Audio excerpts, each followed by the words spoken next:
Praise the Lord. கர்த்தர் நல்லவர், அவர் கிருபை என்றும் உள்ளது. அவர் நேற்றும் இன்றும் என்றும் மாறாதவராகவே இருக்கிறார்.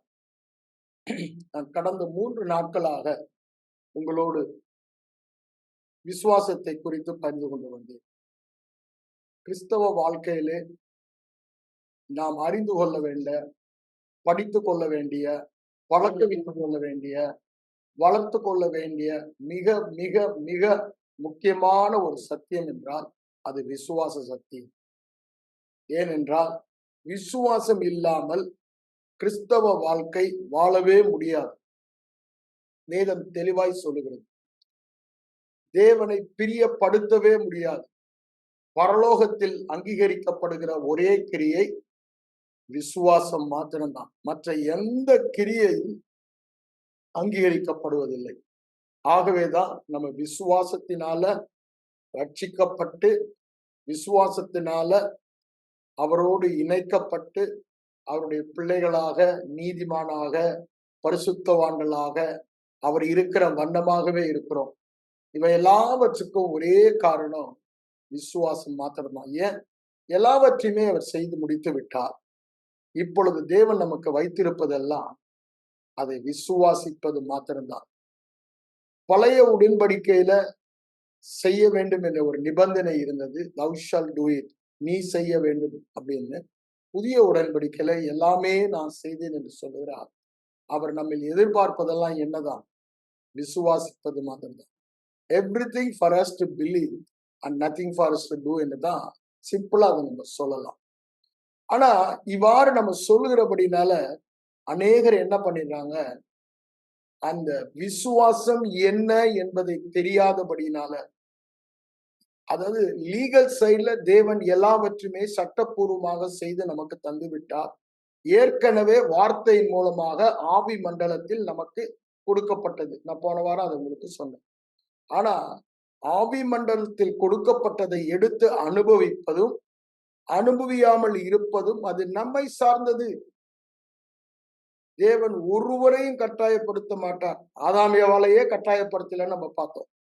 அப்போ நம்மை அவருடைய மனிதன் சுய சித்தத்தோடு தேவ சாயலிலே சிருஷ்டிக்கப்பட்டவன். ரட்சிப்புல கூட என்ன பண்றோம் பாருங்க, சுவிசேஷத்தை சொல்லுறாங்க, கடைசியில தீர்மானம் எடுப்பது யாரை சார்ந்தது? கேட்டவர்களை சார்ந்தது. அவங்க தீர்மானம் எடுத்து விசுவாசிக்கவில்லை என்றால் ரட்சிக்கப்படுவதில்லை. அதனாலதான் சுவிசேஷ கூட்டத்துல ரட்சிப்புக்காக நம்ம சொல்லும்போது தீர்மானத்தின் நேரம், this is a time for you to decide என்றோம். This is a decision time என்றோம். அவங்க தீர்மானம் எடுக்க வேண்டும்.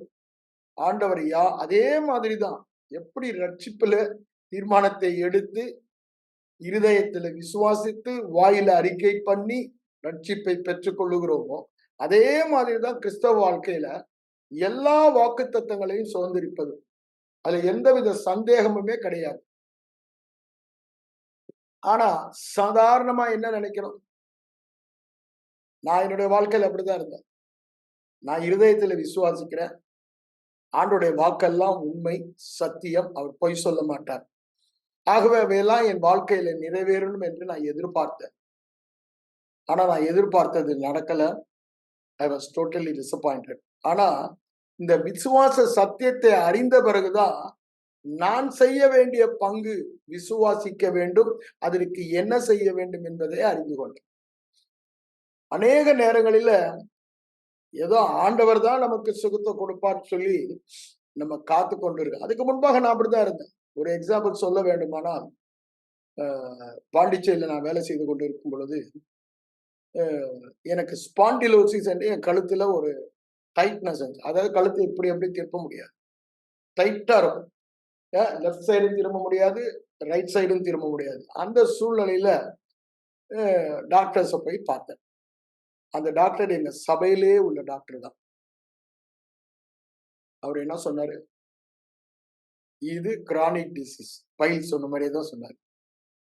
பிராஸ்பர்ன்ற டாக்டர் பாண்டிச்சேரி. அவர் என்ன சொன்னாரு, இது கிரானிக் டிசீஸ், அவளை ஈஸியில போகாது அப்படின்னு வைத்தியம் பண்ணாங்க. ஒரு 3 நாள் பண்ணிட்டு அப்புறம் என்ன சொன்னாரு, இதுக்கு நீங்க ஹாஸ்பிட்டல்ல அட்மிட் ஆகி வெயிட் போட்டு டிராக்ஷன் போடணும், அந்த போன்ஸ் ஒன்னோட ஒன்னை இணைந்து கொண்டதை பிரிக்கணும் அப்பதான் நீங்க பண்ண முடியும்.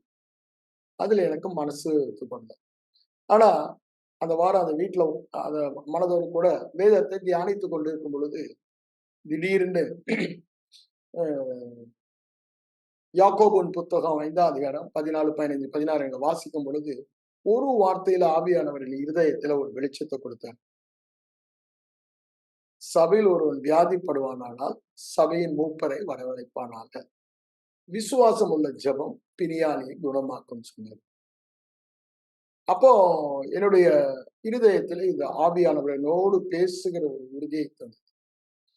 உடனே நான் சென்று கொண்டிருந்த சபையின் போதகரை போன் மூலமாக தொடர்பு கொண்டு, பாச இது மாதிரி நான் விசுவாசிக்கிறேன், ஆக நீங்க வந்து எண்ணெய் பூசி ஜெபிக்கணும்னு. அவரு கொஞ்சம் ஒரு சர்க்காஸ்டிக், ஓ நீங்க அப்படி சொல்றீங்களான்னு கேட்டாரு. ஆமா பாஸ்டர், அப்படிதான் வேதம் சொல்லுது. எனக்கு என்னமோ இருதயத்துல நான் இன்னைக்கு படிக்கும் பொழுது ஆவியானவர்களோடு பேசுகிறதாக நான் உணர்ந்தேன் அப்படின்னு. அதே மாதிரி அவர் இன்னைக்கு வந்தாரு. வந்ததும் சிஸ்டர் கொஞ்சம் தேங்காய் எண்ணெய் கொடுங்கன்னாரு. எண்ணெய் பூசி ஜெபம் பண்ணாரு. பேசிவிட்டு எழுதி போனார். ஆனா என் இருதயத்துல அந்த வார்த்தையை ஆவியானவர்களோடு பேசினா என்ற ஒரு உறுதி இருந்தபடினால அவர் எண்ணெய் பூசி ஜெபித்து போன பிறகு எனக்கு ஒரு விசுவாசம். என்ன வேத வசனத்தின்படி அவர் எண்ணெய் பூசி ஜெபித்திருக்கிறார். நிச்சயமாய் நான் சுகமாவேன். அந்த வாரம் ஆனா வெளி தோற்றத்துல மாற்றமே இல்லை. ஆனா இருதயத்துல ஒரு உறுதி, ஒரு நிச்சயம். நான் ஏற்கனவே உங்களுக்கு விசுவாசம் என்றால் என்ன சொன்னேன். விசுவாசமானது நம்பப்படுவரின் உறுதியும் காணப்படாதவரின் நிச்சயம். அப்போ நான் நம்பின, ஆங்கிலத்தில் ரொம்ப அழகா போட்டிருக்கோம், ஹோப்னு போட்டிருக்கோம். தமிழ்ல தான் நம்பப்படுகிற காரியம் போடும். அப்போ நான் எதிர்பார்த்ததெல்லாம் எதுதான்? What was my hope? Pastor வந்து என்ன பூசி ஜெபித்தா குணமாவேன். இத என் வாயினால அவர்கிட்ட நான் சொன்னேன், வாயினால அறிக்கையிட்டேன் திரும்ப திரும்ப. அப்போ அதே மாதிரி அவர் செய்த பொழுது நான் சுகத்தை பெற்றுக்கொண்டதாக என் இருதயத்துல விசுவாசித்தேன். வெளி தோற்றத்துல மாற்றமே இல்லை. திரும்பவும் சொல்றேன், தேவனது விசுவாசம் அல்லது தேவரக விசுவாசம் என்பது ஒரு காரியத்தை பெற்றுக்கொள்ளும் முன் அல்லது ஐம்புலன் உணர்வுகளால் பெற்றுக்கொண்டதாக உணர்வதற்கு முன்பு, நம் உணர்ச்சிகளால் அதை அறிந்து கொள்வதற்கு முன்பு பெற்றுக்கொண்டேன் என விசுவாசிப்பதுதான். Before you receive you have to believe. இந்த பிஃபோர் யூ ரிசீவ், அதாவது பெற்றுக்கொண்ட உணர்வோ தெளிவோ வருவதற்கு முன்பாக காணப்படாத சூழ்நிலையிலே, எந்த வித்தியாசமும் இல்லாத நேரத்துல, சூழ்நிலை எல்லாம் அப்படியே இருக்கு, மனதுக்கு புரியல, அப்படிதானே, உணர்வுகள் ஏற்றுக்கொள்ளவில்லை. அந்த நேரத்துல தேவன் சொல்லுகிற வார்த்தை, எனக்கு யாக்கோபுல அவர் சொன்ன அந்த வார்த்தை மாத்திரம்தான், எண்ணெய் பூசி ஜெபிக்க கடவன் வியாதி சுஸ்தமாகும் என்று சொன்னார். அதை விசுவாசித்தேன். அதனால நான் என்ன சொன்னேன், சுகமாகிட்டேன்னு. அந்த வாரம் சண்டே சர்ச்சுக்கு போனேன். பாஸ்டர் சொன்னேன் நான் சாட்சி கொடுக்கணும்னு. அவர் சரி பிரதர் சாட்சி கொடுக்கணும், அந்த நேரத்துல எனக்கு சான்ஸ் கொடுத்தாரு. நான் அப்போ போய் சொன்னேன், இது மாதிரி எனக்கு ஸ்பாண்டிலோசிஸ் இருந்தது. நம்ம அப்ப சபையில டாக்டர் ப்ராஸ்பரும் உட்கார்ந்துருந்தாரு. அவர்கிட்ட தான் நான் வைத்தியம் பண்ணிட்டு இருந்தேன். இம்ப்ரூவ்மெண்ட்டே இல்லை. அவர் அட்மிட் பண்ணி டிராக்ஷன் போடணும்னாரு. அந்த நேரத்துல நான் வேதத்தை தியானிக்கும் பொழுது ஆண்டவர் தெளிவாக என்னோடு யாக்கோபு நிருபங்கள் மூலமாய் பேசினார். ஆண்டவர் பேசின வார்த்தையின்படி நான் அதை வாயில அறிக்கை பண்ணி பாஸ்டர் வர சொல்லி எண்ணெய் பூசி அதை விசுவாசத்தை செயல்படுத்தினேன். ஆண்டவர் என்னை பரிபூர்ணமாய் சுகமாக்கி விட்டார். அவருடைய பரிசுத்த நாமத்திற்கு ஸ்தோத்திரம் சொல்லி சாட்சி சொல்லிட்டு இறங்கினேன். ஆராதனை முடிந்து டாக்டர் ப்ராஸ்பர் வேகமா ஓடி வந்தாரு. என் கரத்தை பிடித்து கொண்டு, என்ன சந்தர் சிங், என் மானத்தையே எடுத்துட்டீங்க இன்னைக்கு. நீங்க சுகமானேன்னு சொல்றீங்க, நாங்க எல்லாரும் இங்க உட்கார்ந்து பார்த்துட்டு இருக்கோம். நீங்க முன்னாடி போய் சொல்லும்போது கழுத்தை ஒரு இன்ச்சு இப்படி திருப்பல, அப்படி அப்படி டைட்டா வச்சு ஒரு மாற்றமும் இல்லை. ஆனா நீங்க சுகமாயிட்டேன்னு சொல்றீங்களேன்னாரு. நான் சொன்னேன், டாக்டர் ப்ராஸ்பர், அது நீங்க வைத்தியராய் இருக்கிறபடினால உங்க சயின்ஸ் நாலேஜ் அதை சொல்லு, நீங்க பார்க்கறது தான் மெய்ன்னு சொல்லி. ஆனா நான் சொல்றது இந்த ஐம்புலன்வின் சயின்ஸ் நாலேஜ் அல்ல, உலக அறிவு அல்ல. நான் சொல்றது இருதயத்திலே ஆவியானவர் எனக்கு வெளிப்பாடு கொடுத்தபடினால, அந்த வெளிப்பாடுனால வந்த அறிவு, அந்த விசுவாசத்துல தான் நான் சொன்னேன். நானும் நீங்க சொல்ற மாதிரி ஒன்னும் பார்க்கல. ஆனா ஒண்ணு மட்டும் நிச்சயம், என் இருதயத்துல ஒரு உறுதி வந்துருச்சு, ஒரு நிச்சயம் வந்துருச்சு. என்ன உறுதி நிச்சயம் வந்துருச்சு? என் கண்களால நான் சுகமானதை பார்க்க முடியாவிட்டாலும் நான் சுகமாகி விட்டேன் என்ற உறுதி வந்தனாலதான் எல்லாருக்கும் முன்னால தைரியமாக, எல்லாருக்கும் முன்பாக தைரியமாக என்ன சொல்றேன்? சுகமானேன்னு சொன்னேன். ஆனால் இது யார் சொல்ற வார்த்தை? எந்த மனுஷனும் பொய்யன், தேவன் ஒருவரே சத்தியபரர். ரோமர் 3:4 சொல்லப்பட்டதுபடி நான் ஐம்புலனால் உணர்வது, சந்திரசிங்குடைய உணர்வோ, பிராஸ்பருடைய உணர்வோ, ஐம்புலன் சென்ஸ் நாலேஜோ, அது என்னவா? பொய். சத்தியத்துக்கு விரோதமான எல்லாமே பொய் தான். அதனால நான் ஆண்டவர் சொல்வதுதான் சத்தியம், அதை நான் தெரிந்து கொண்டேன் என்றேன். I choose to believe what God says in the word of God. தேவன் தம்முடைய வேதத்திலே சொல்லி இருக்கிற அவருடைய வார்த்தையை விசுவாசிக்க நான் தீர்மானித்தேன். என்னாச்சு? ஒரு 4-5 நாள் தான். என்ன சாட்சி சொல்லி ஒரு 4-5 நாள் இருக்கும். என்ன நடந்ததுன்னே தெரியாது. திடீர்னு பாக்குற என் கழுத்து டோட்டலி ஃப்ரீ, எல்லா பக்கமும் திருப்புறேன், எப்படியும் சுத்துறேன், எல்லாம் பண்றேன். என்னால பார்க்கும்போது அவ்வளவு ஒரு சந்தோஷம். ஏன்? அதற்கு முன்பாகவே தேவன் எனக்கு ஒரு உறுதியை தந்தார், ஒரு நிச்சயத்தை தந்தார். அதனாலதான் விசுவாசம் என்பது என்னவா? காணப்படாதவைகளின் நிச்சயம். அப்ப என்ன அர்த்தம்? அந்த நாள் வரைக்கும் என்னுடைய வியாதி அறிகுறி மாறவே இல்லை. என் ஐம்புலன் கண்களால, அப்புறம் என் சரீரத்தில் உள்ள வேதனை மூலமாக அதை உணர்ந்து கொண்டேதான் இருக்கேன். அதற்கு முன்பாக அப்படிதான். ஆனா அதற்கு முன்பாக எல்லாம் நான் சொன்னது, இந்த வேதனை தாங்க முடியல, டாக்டர் ஏதாவது ஒண்ணு பண்ணணும், இந்த மருந்து சாப்பிடணும் அப்படி சொல்றாரு. இல்ல, ஆனா அந்த நாளிலே தேவ வார்த்தை ஒரு வெளிப்பாடாக எனக்கு கொடுத்தார். அந்த வார்த்தையை வேணா நம்ம எல்லாம் எடுத்து படிப்போம். நான் அன்னைக்கு மார்னிங் என்னுடைய டிவோஷன்ல படித்து கொண்டிருந்த வார்த்தை, அப்படியே படித்து கொண்டு வரேன், தியானித்து கொண்டு வரேன். இங்க வந்ததும் அப்படியே நின்னுட்டேன். நீங்க எடுத்து பாருங்க, 5ஆம் அதிகாரத்துல அவர் என்ன சொல்றாரு பாருங்க. உங்களில் ஒருவன் வியாதிப்பட்டால், இந்த வார்த்தை தான் நினைச்சு, சபையின் மூப்பனை விடவழைப்பானாக.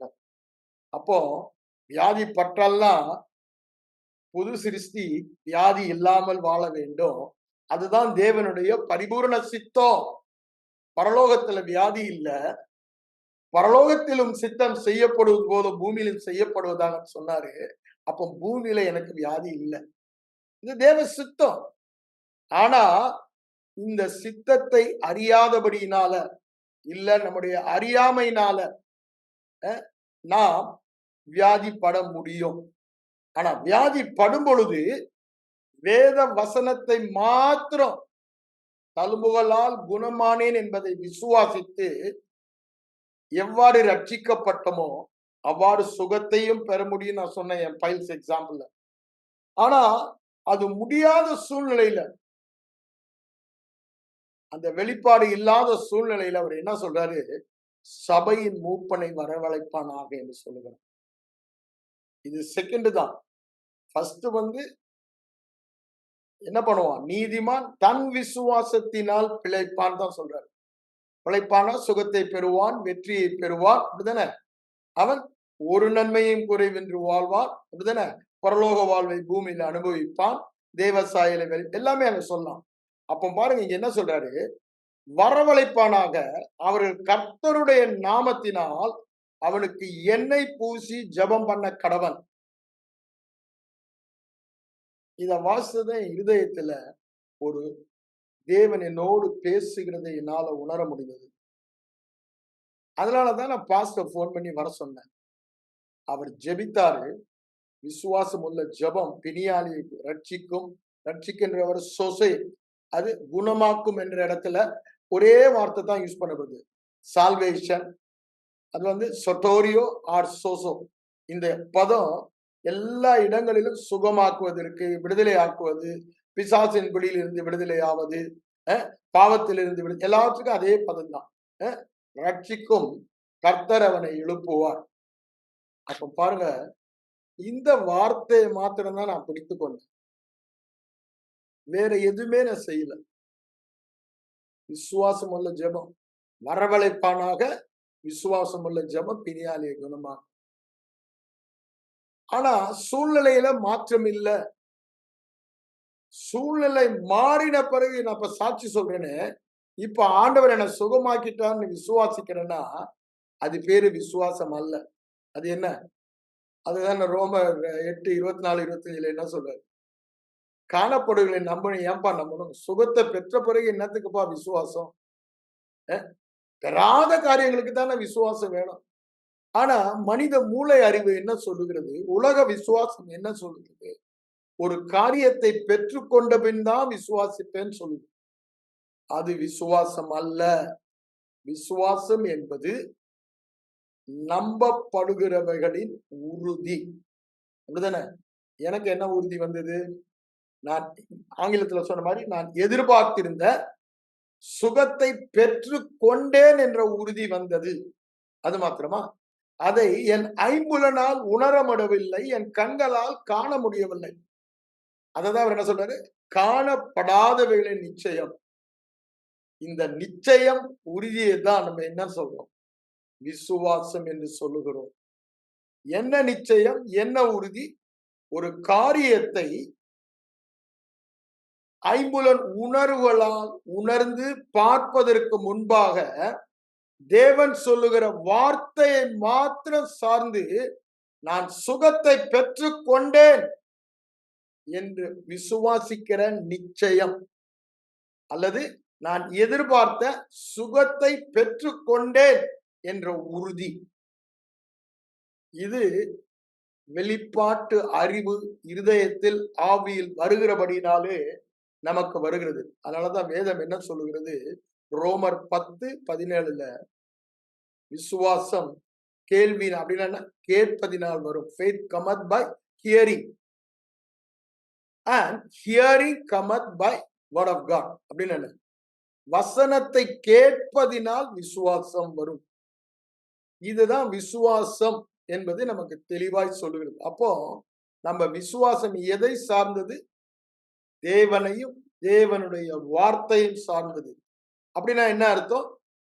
எனக்காக தேவனும் தேவ வார்த்தையும் கிரியை செய்ய என்னுடைய விசுவாசத்தை அவர் மேல் வைக்கிறேன். என்னால செய்ய முடியல, ஆனா அந்த காரியத்தை எனக்கு செய்ய என் விசுவாசத்தை தேவன் மேல அல்லது தேவ வார்த்தையின் மேல வைக்கிறேன். இங்க நான் என்ன செஞ்சேன்? தேவன் மேல உள்ள விசுவாசத்தினால தேவனுடையும் தேவ வார்த்தையும் பிரிக்க முடியாது. அந்த வார்த்தை மேல என் விசுவாசத்தை வைக்கிறேன். அந்த வார்த்தை அல்லது அதை சொன்ன தேவன் அந்த நான் எதிர்பார்த்த காரியம் என்ன? சுகத்தை எனக்கு செய்கிறார். அப்ப பாருங்க, விசுவாசம் செஞ்சுச்சா? இல்ல நான் விசுவாசம் வைத்த நபர் அல்லது அவருடைய வார்த்தை செய்ததா? விசுவாசம் செய்யல. யார் தான் செஞ்சா? நான் விசுவாசம் வைத்த நபரின் வார்த்தை அந்த காரியத்தை எனக்கு செய்தது. Faith depends upon the object on which we place our faith, or attitude, our attitude to the object on which I place my faith. எதை நான் சார்ந்து கொள்ளுகிறேன்? இப்போ உலக பிரகாரமா ஒரு ரெக்கமெண்டேஷன் போறேன். நான் பார்த்திருக்கேன். நான் சொல்ல வேண்டுமானா, என் மூத்த மகனுக்கு இன்ஜினியரிங் காலேஜ் அட்மிஷனுக்கு நான் ரொம்ப அது ஃபர்ஸ்ட் டைம் எனக்கு ப்ரொஃபஷனல் காலேஜ் அட்மிஷன் தெரியாது. அப்பதான் நான் ட்ரை பண்றேன். அப்போ அவனுக்கு வந்து டோர்ட்ல உள்ள இதுல வந்து ஒரு நல்ல காலேஜ் கிடைக்கல. அப்போ மேனேஜ்மெண்ட் கோட்டால பார்க்க 2-3 காலேஜ்ல போய் ட்ரை பண்ணேன். அப்போ என்னோட மைண்ட்ல ஒரு எண்ணம் வந்தது, இந்த மைனாரிட்டி காலேஜ்ன்றாங்க கிறிஸ்டியன்ஸ, அந்த கிறிஸ்டியன் காலேஜ்ல நமக்கு ஃப்ரீயா அட்மிஷன் கொடுப்பாங்கன்னு நினைச்சிட்டு ஒரு மைனாரிட்டி காலேஜ்ல போய் கேட்டேன். டொனேஷன் 4 லட்சம் கொடுத்தா தான் தம்பி நடக்கும். நாங்க கிறிஸ்டியன்ஸ் தான் கொடுப்போம்.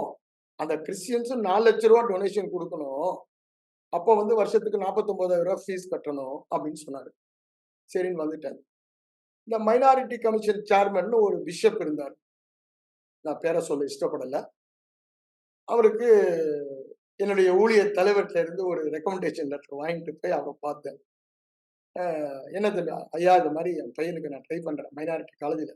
நீங்க மைனாரிட்டி கமிஷன் சேர்மன், நீங்க ரெக்கமெண்ட் பண்ணா அந்த காலேஜில் என் மகனுக்கு டொனேஷன் இல்லாம கொடுப்பாங்க. சரின்னு அவர் ஒரு லெட்டர் எழுதி என் கையில கொடுத்துட்டாரு, கையெழுத்து போட்டு. ரொம்ப சந்தோஷம். என் விசுவாசம் யார் மேல இருக்கு? மைனாரிட்டி கமிஷன் சேர்மன் மேல. நாசியில் சுவாசம் உள்ள மனித மேல. போய் அந்த காலேஜில் கொடுக்குறேன். அந்த காலேஜில் உள்ளவர் எடுத்து அந்த லெட்டரை அப்படி தூக்கி போட்டாரு. நான் கொடுத்தது 1000 லெட்டர் 1000 பேர் கொடுப்பாரு. இதை நம்பி நீங்க வந்து டொனேஷன் இருந்து கேக்குறீங்களா? இதெல்லாம் அவருக்கு என்னென்ன பண்ணணுமோ அதெல்லாம் நாங்க பண்ணிட்டோம். அதெல்லாம் நான் சொல்ல இஷ்டப்படல. அவர் பிஷப் அப்படின்னு சொல்லி அதை தூக்கி போட்டு 4 லட்சம் கொடுங்க வந்துட்டேன். ஆனா ஜெபித்து வேத வசனத்தை தியானித்து கொண்டே இருக்கு. என்னுடைய எதிர்பார்ப்பெல்லாம் ஒரு நல்ல இன்ஜினியரிங் காலேஜ்ல டொனேஷன் இல்லாம ஃப்ரீ சீட் வாங்கணும். ஏன்னா அப்போ வந்து 50% டோட்ல ஃப்ரீ சீட்டு. என் மகனுக்கு அது கிடைக்கல.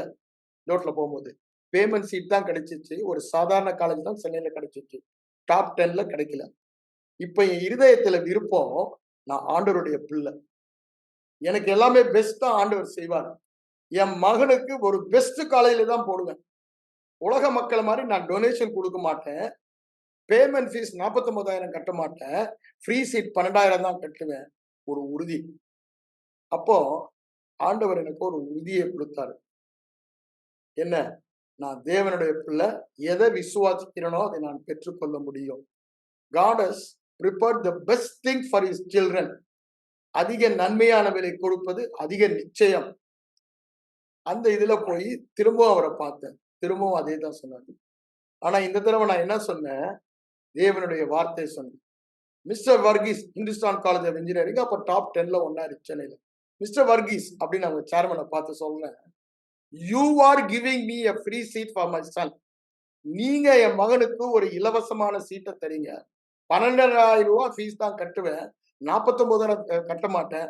ஒரு நயா பைசா டொனேஷன் தர மாட்டேன்னு அவர் என்னை பார்த்து சிரிச்சுட்டு, நீங்க brother you go to Jesus cause, காரணியா பாருங்க, அவங்க கூட செய்ய மாட்டாங்க. அது எனக்கு நல்லாவே தெரியும். அங்கெல்லாம் முட்டி மோதிட்டு தான் இங்க வந்திருக்கேன். அந்த காலேஜை விட இது பெரிய காலேஜ், டாப் 10ல இருக்கு. God has promised the best thing for his children. As a son of God, I expect, நான் எதிர்பார்ப்பதெல்லாம் இதுதான் சொன்னேன். அவர் சிரிச்சுட்டு என்ன வெளியே அனுப்பிட்டாரு. 4 தடவை பார்த்தேங்க. 4 தடவை இதே வார்த்தை தான் சொன்னேன். கடைசி தடவை அவருக்கு ஒரு பயம் வந்துருச்சா, என்ன வந்துருச்சுன்னே தெரியாது. 4வது தடவை அவர் திடீர்னு தன்னுடைய சன்ன ஆனந்த் வர்கீஸை கூப்பிட்டாரு. கூப்பிட்டு, ஆனந்த், என் ரூம்ல ஒருத்தர் வந்திருக்காரு, அவரு இன்னும் சொல்றாரு, எனக்கு ஒன்றும் புரியல. நான் எத்தனை தடவை சொன்னாலும் அவர் சொன்னதே சொல்லிட்டு இருக்காரு, நீ தான் அவன்கிட்ட பார்த்து டீல் பண்ணிக்கன்னு விட்டாரு. அவர் ரூம் போனேன். அவர்கிட்ட இதே தான் பேசினேன். எனக்கு என் சன்னுக்கு கேட்குற இந்த சீட்டை, இந்த சப்ஜெக்டை ஒரு பைசா டொனேஷன் இல்லாம ஃப்ரீ சீட்டா வருஷத்துக்கு 12,000 ரூபாய் ஃபீஸ்ல நீங்க கொடுக்குறீங்க. நான் யார் தெரியுமா? அரசாங்க வேலையில இருக்கேன். ஆனா நான் ஒரு தேவனுடைய பிள்ளை. தேவன் எனக்கு பெஸ்ட்டா ப்ராமிஸ் பண்ணியிருக்காரு. அவர் என்னை கேட்க சொன்னாரு. கேட்பதெல்லாம் நான் பெற்றுக்கொண்டேன், விசுவாசிக்கிறேன். நான் கேட்கிறேன், நீங்க கொடுக்குறீங்கன்னு. அவரு கொஞ்ச நேரம் பேசி பார்த்துட்டு அவருக்கும் என்னன்னே புரியல. ஏன்? ஆவியானவர் கிரியை செய்ய ஆரம்பித்தார். எழுப்பி திருப்பி அவங்க அப்பா ரூம், அடுத்த ரூம், சேர்மன் ரூம் போயிட்டு 2 பேரும் டிஸ்கஸ் பண்ணாங்க. என்ன நடந்துச்சு, அவங்களுக்கு என்ன பயம் வந்துச்சு, எதுன்னே தெரியாது. வந்துட்டு, okay சந்திரசிங், we are giving you a free seat அப்படின்னாரு. ஏன்? எனக்கு உறுதியான ஒரு உறுதி இருந்தது. அது யாருக்குமே அவர் சொல்றாரு, இது வரைக்கும் இந்த இன்ஜினியரிங் காலேஜ் அட்மிஷன்ல பெரிய ஜட்ஜி பிள்ளைகளோ, எஸ்பி பிள்ளைகளோ, வேற யாரு வந்தாலும் இங்க டொனேஷன்ல நாங்க குறைப்போமே ஒழிய, டொனேஷன் இல்லாம, பேமெண்ட் ஃபீஸ் இல்லாம ஃப்ரீ சீட் யாருக்கும் கொடுத்தது இல்ல. உங்களுக்கு மாத்திரம் கொடுக்கிறோம், வெளியே சொல்லாதீங்க. அப்படின்னு சொல்லி அனுப்புனாங்க. யோசித்து பாருங்க, இது எப்படிங்க வருது? மனிதரால் கூடாதது. இன்னைக்கு யார வேணாலும் கேளுங்க. சொந்தக்காரன்னு போய் நின்னாலும் டொனேஷன் காலேஜ் அட்மிஷன் போகும்போது. எல்கேஜிக்கு போய் பாருங்க, டொனேஷன். ஆனா நான் ஒரு பிள்ளைகளுக்கும் டொனேஷன் கொடுக்கல. ஏன்? ஆண்டவர் எனக்கு அந்த உறுதிய விசுவாசத்தை கொடுத்தாரு. அந்த விசுவாசத்தை வாயில நான் பேசினேன். ஏன்? கிரியை இல்லாத விசுவாசம் செத்தது. வாயில பேசாத விசுவாசம் செத்த விசுவாசம். நம்ம கிரியைய முயற்சி எடுக்காம வீட்டுல உட்கார்ந்துட்டு இருந்தோம்னா அது செத்த விசுவாசம். விசுவாசம் எப்பொழுதும் பேசும். எப்போ பேசும்? இருதயத்துல விசுவாசம் வருவதற்கும் பேசும், வந்த விசுவாசத்தை அவிழ்ப்பதற்கும் பேசும். அதனாலதான் விசுவாச அறிக்கை முக்கியம். ஏன்?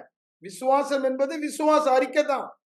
அதனாலதான் ஒருத்தர் சொன்னாரு, கிறிஸ்தவம் என்பது மாபெரும் அறிக்கையின் மதம். இட்ஸ் a great confession என்று சொன்னார்.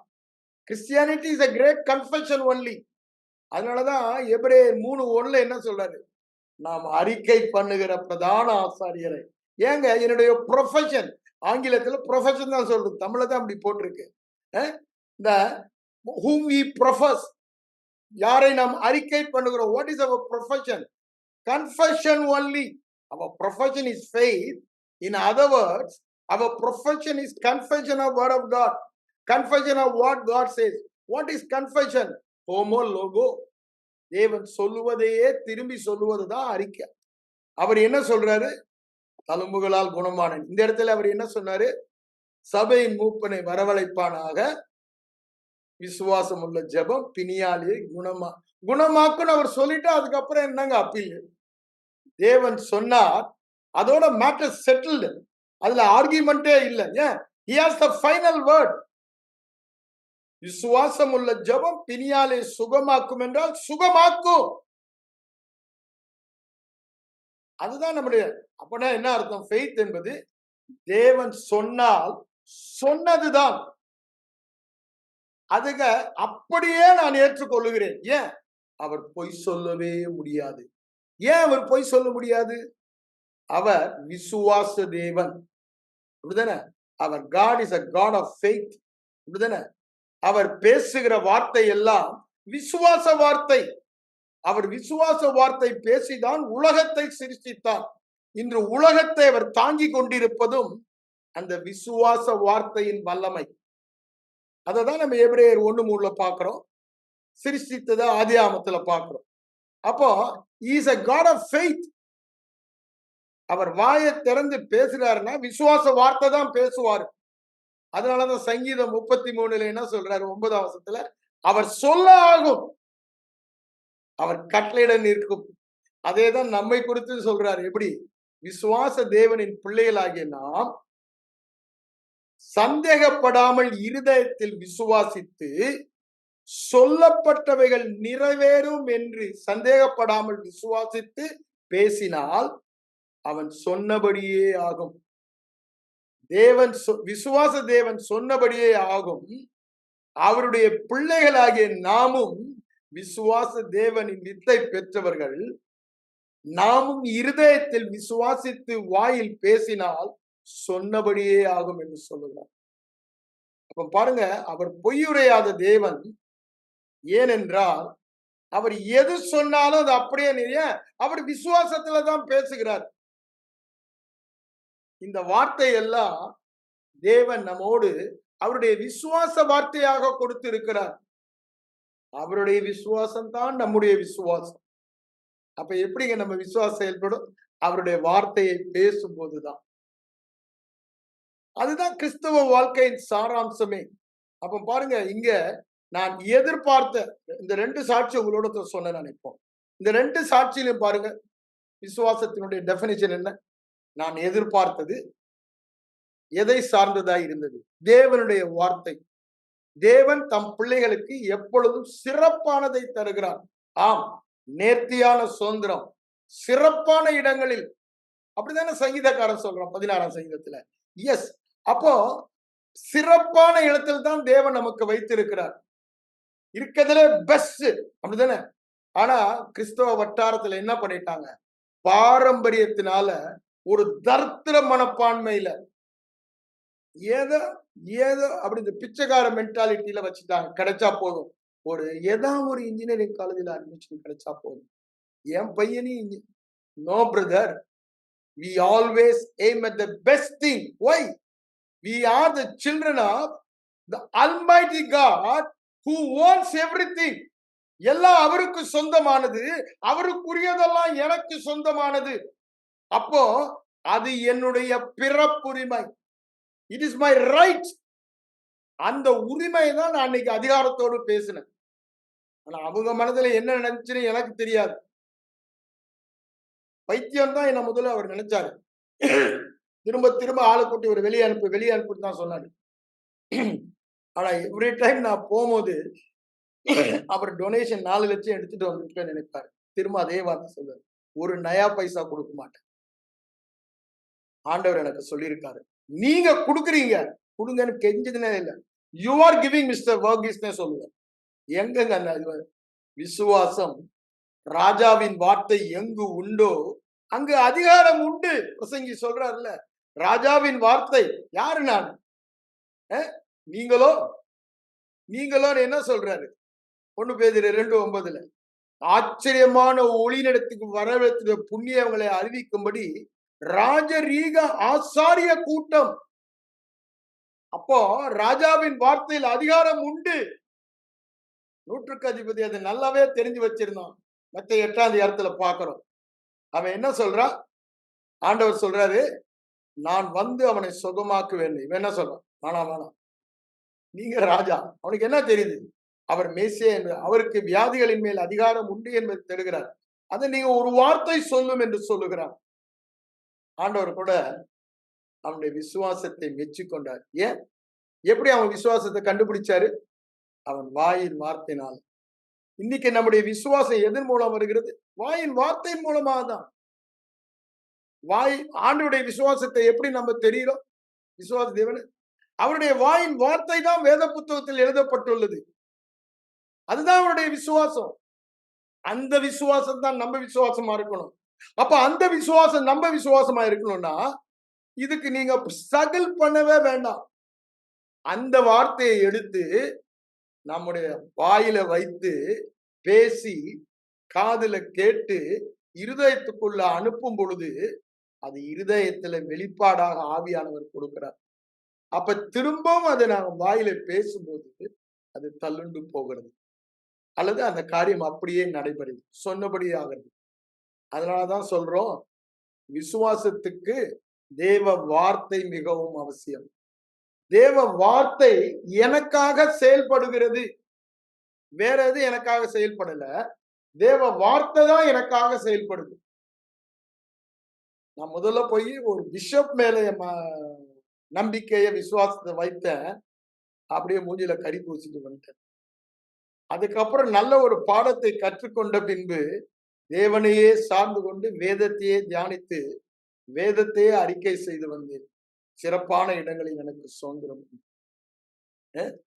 நம்முடைய பிள்ளைகளுக்கு நன்மைகளை கொடுப்பது அதிக நிச்சயம் என்று சொல்லுகிறார்.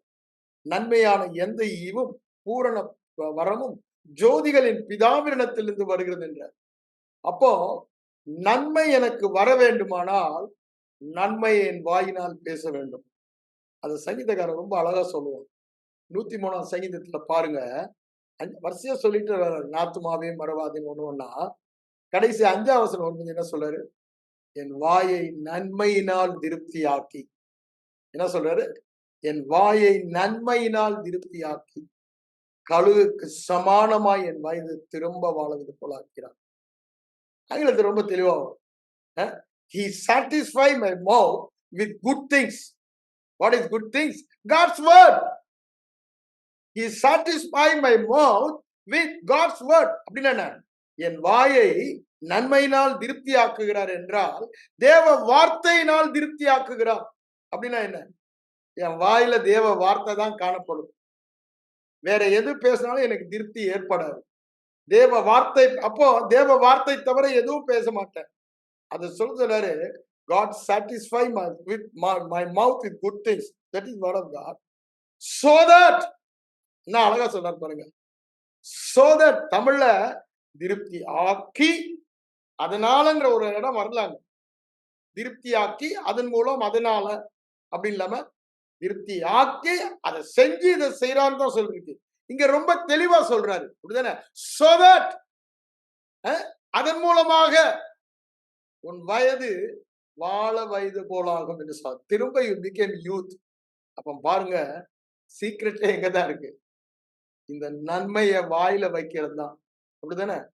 நம்ம நன்மையை புசிக்கணும்னு ஆண்டவர் சொல்றாரு. அவனவன் தன் வாயின் பலனால் நன்மையை புசிப்பான். நீதிமொழிகள் தெளிவா சொல்லுது. அப்போ விசுவாசம் என்பது வாயில வார்த்தை வைக்கிறபடினாலதான் நம்ம நன்மையை புசிக்கிறோம். இதோ நன்மை, தீமை, ஜீவன், மரணம், ஆசீர்வாதம், சாபம் இவைகளை உனக்கு முன்பாக வைக்கிறேன்.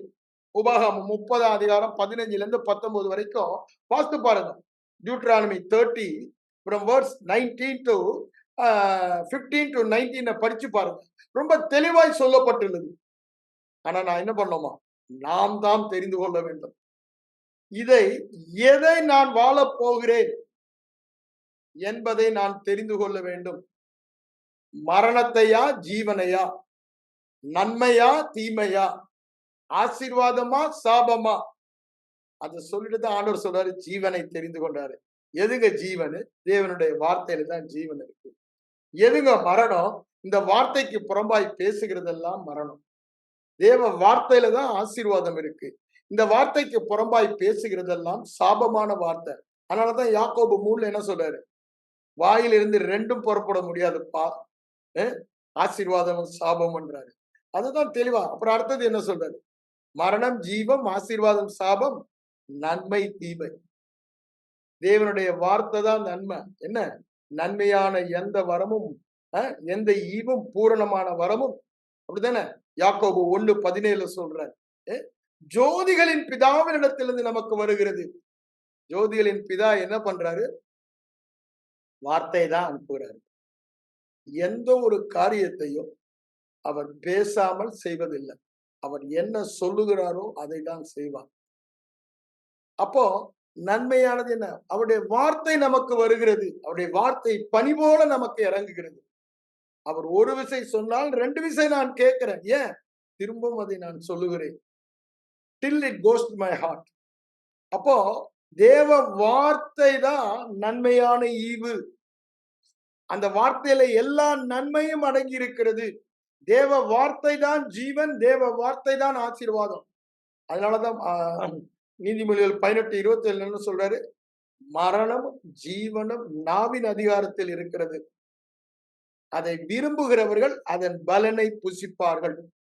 மரணத்தை விரும்பினா, மரணத்தை பேசுனா, அதன் பலனை நீ புசிப்ப. அது உன் வாழ்க்கையில வெளிப்படும். எது மரணம்?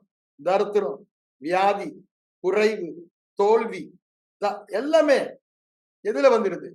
இந்த தீமையான காரியம் மரணத்தை பேசுகிறபடினால.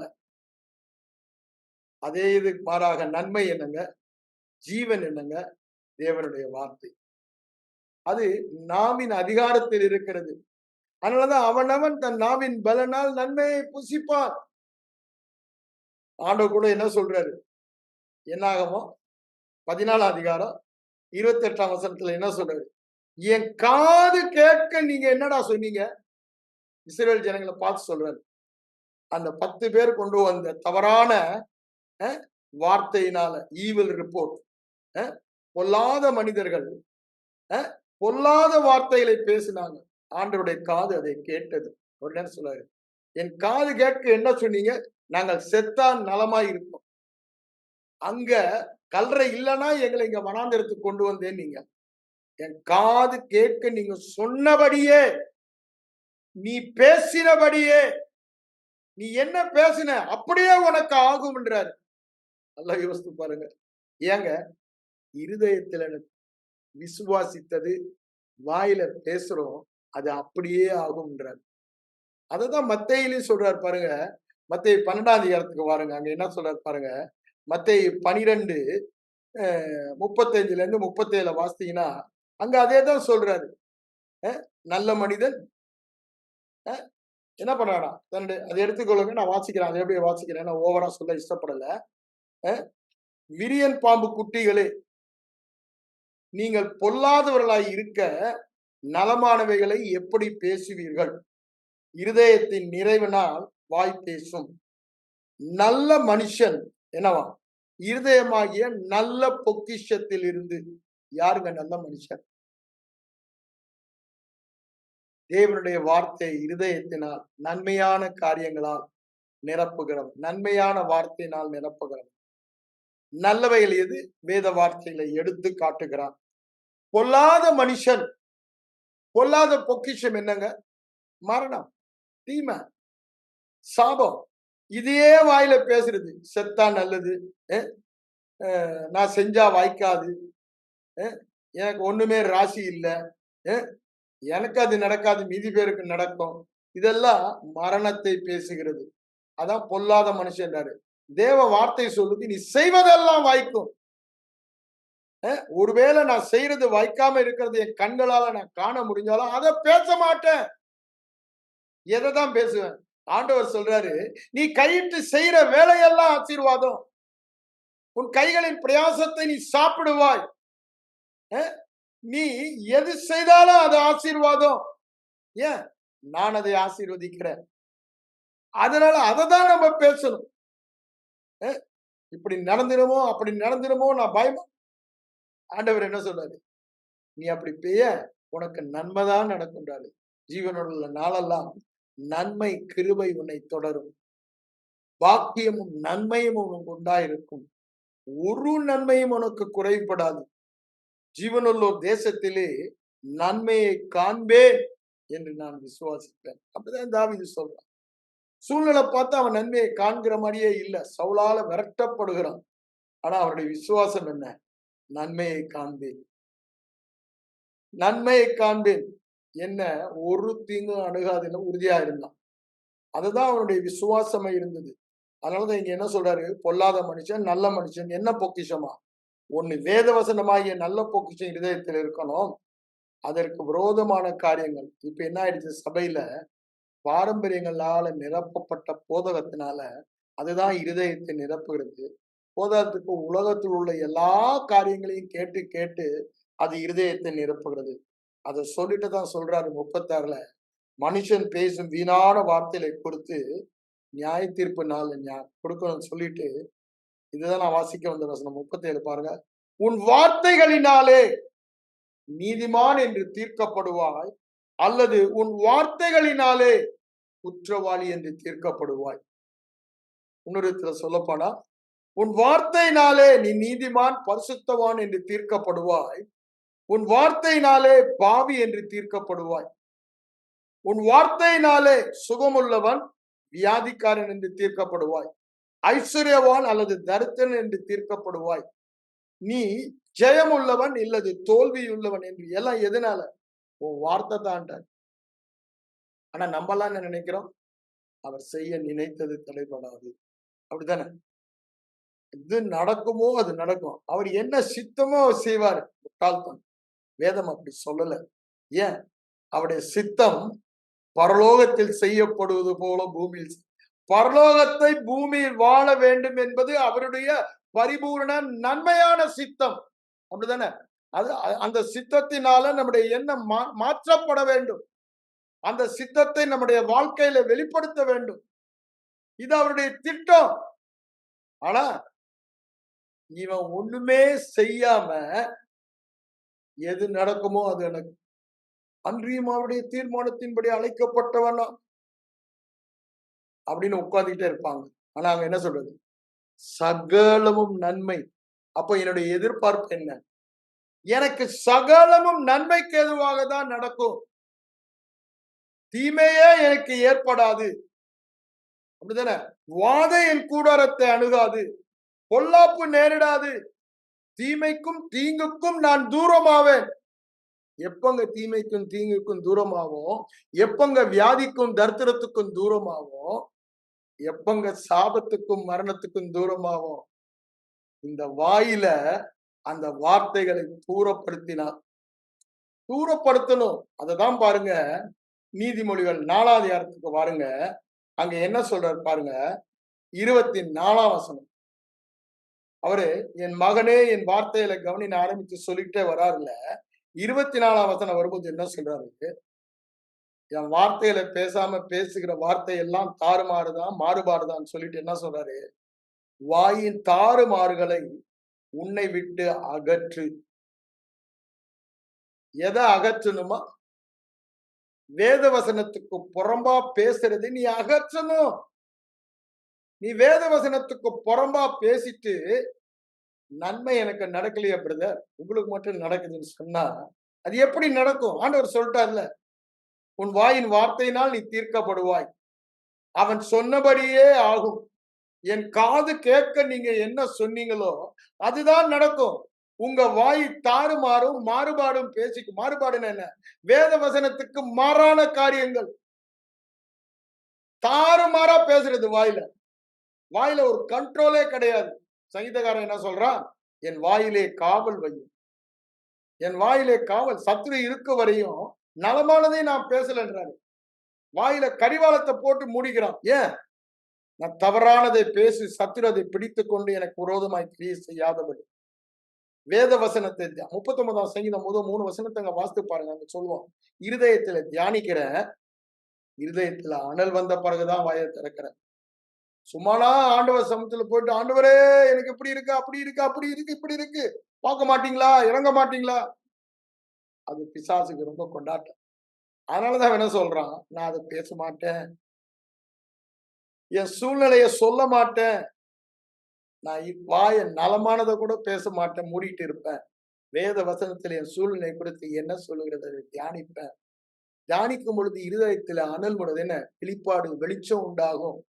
அப்பொழுது வாயை திறந்து நான் பேசுவேன், கூப்பிடுவேன். அதுதாங்க நம்மளும் செய்ய வேண்டிய காரியம். அதுதான் இங்க என்ன சொல்றாரு?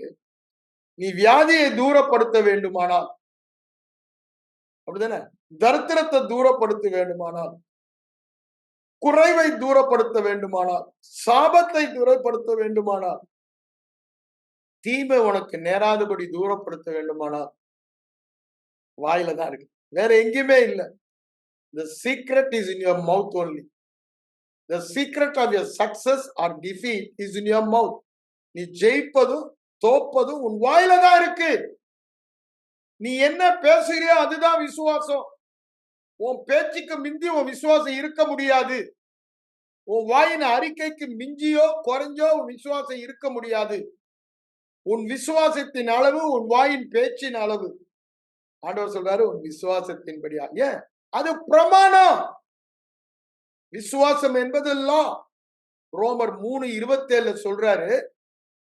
எந்த பிரமாணம்? விசுவாச பிரமாணத்தினாலே நாம் நீதிமானா. ஏன்? It's a law of faith. லா என்றால் எல்லோருக்கும் எப்பொழுதும் ஒரே மாதிரி கிரியை செய்யும். புவியீர்ப்பு பிரமாணம், ஸ்பெசிபிக் கிராவிட்டி. தூக்கி போட்டா யார் போட்டாலும் கீழே இறங்கும். அப்படிதானே? அதே மாதிரிதான் இங்கேயும் சொல்றாரு. விசுவாச பிரமாணம். எவன் ஒருவன் தேவ வார்த்தையை, தேவனை விசுவாசிக்கிறானோ, அப்படின்னா என்ன? நீ என்ன பேசுகிறியோ அதுதான் நடக்கும். இன்னொரு இதில் போனா, whatsoever you sow, that alone you'll reap.